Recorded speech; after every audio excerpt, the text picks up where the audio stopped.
स्वागत है हमारे चैनल दक्ष स्टडी में। पार्ट 1 भाषा, बोली, लिपि और व्याकरण, जिसे हम इंग्लिश में कहते हैं language, dialect, script and grammar.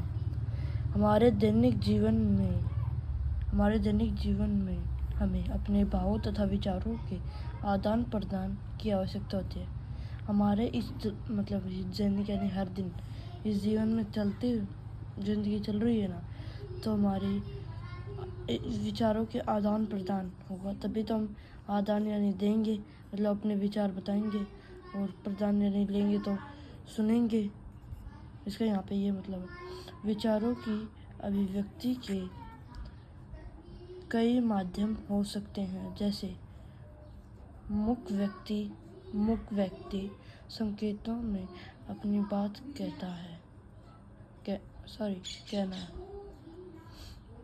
मुख व्यक्ति अपने बात संकेतों में अपनी बात कहना। ट्रैफिक पुलिस द्वारा संकेतों के माध्यम से यातायात नियंत्रित करना आदि। परंतु संकेतों द्वारा अपने विचार पूर्णतः स्पष्ट नहीं हो पाते, इसलिए सांकेतिक भाषा को व्याकरण दृष्टि से भाषा नहीं माना जाता है। विचारों के आदान प्रदान के लिए सबसे उपयुक्त माध्यम है भाषा, क्योंकि केवल भाषा ही वह माध्यम है जिसके द्वारा हम अपने भावों की स्पष्ट अभिव्यक्ति कर सकते हैं। भाषा केवल अपने विचारों को प्रकट करने का माध्यम ही नहीं, अपितु इसके द्वारा हम दूसरे के विचारों को भी जान और समझ सकते हैं। इस प्रकार भाषा द्वारा अलग अलग विचारों का आदान प्रदान तथा नए विचारों का जन्म होता है और भाषा की विकसित हो जाती है। भाषा शब्द संस्कृत के भास धातु से आया है, उत्पन्न हुआ है। उसका अर्थ है वाणी। भास एक धातु है। जैसे अस्थि का लोट लकार में क्या होगा, भविष्यति, भविष्यतः, वैसे ही अंततः केवल वाणी द्वारा उच्चारित सार्थक ध्वनियों को ही भाषा कहलाते हैं। अब ध्यान से देखो भाषा की डेफिनेशन। भावों तथा विचारों को परस्पर आदान प्रदान के माध्यम को भाषा कहते हैं। हमारे भाव तथा विचारों को परस्पर आदान प्रदान के माध्यम को भाषा कहते हैं। भाषा के दो भेद होते हैं। भाषा द्वारा अपने विचारों की अभिव्यक्ति दो प्रकार में कह जाती है, बोलकर तथा लिखकर। इस आधार पर भाषा के दो भेद होते हैं, मौखिक भाषा और लिखित भाषा। मौखिक भाषा बोलकर अपने विचारों को व्यक्त करना मौखिक भाषा कहलाती है।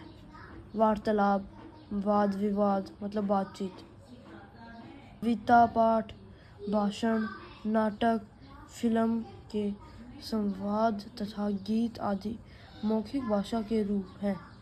मौखिक भाषा का चिंतन परंतु स्थायी रूप है। अब है लिखित भाषा। विचारों को लिखकर प्रकट करना लिखित भाषा कहलाती है। पुस्तकें, समाचार पत्र, पत्रिकाएं, सूचना पत्र लिखना आदि लिखित भाषा के रूप हैं। लिखित भाषा का स्थानीय रूप है, क्योंकि इसे सुरक्षित रखा जा सकता है। भाषा के मुख्य 4 कौशल होते हैं। भेद सिर्फ 2 ही होते हैं, ध्यान रखना। बोलकर, बोलना, सुनना, पढ़ना और लिखना। बोलना तथा सुनना मौखिक भाषा के कौशल तथा पढ़ना एवं लिखना लिखित भाषा के कौशल हैं। भाषा का प्रयोग विस्तृत तथा विज्ञापक क्षेत्र में होता है। संसार के विभिन्न भागों में विभिन्न भाषाएं बोली जाती हैं, जैसे जापान में जापानी, फ्रांस में फ्रेंच, भारत में हिंदी, इंग्लैंड में अंग्रेजी, चीन में मंदारिन भाषा आदि। बोली का जन्म भाषा से ही हुआ है। भाषा के व्यापक प्रयोग के कारण अलग अलग क्षेत्रों में इसके क्षेत्रीय अथवा स्थानीय रूप विकसित हो जाते हैं, जिसे बोली कहते हैं। बोली का प्रयोग केवल मौखिक रूप में ही किया जाता है। बोली में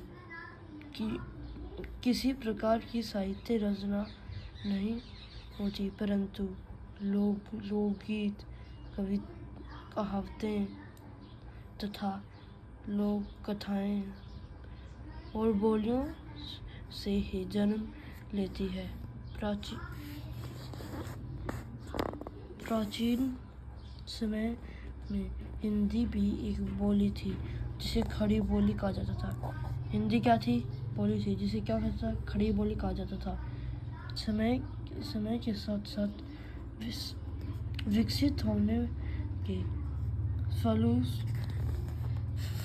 फलस्वरूप वह भाषा कहलाने लगी।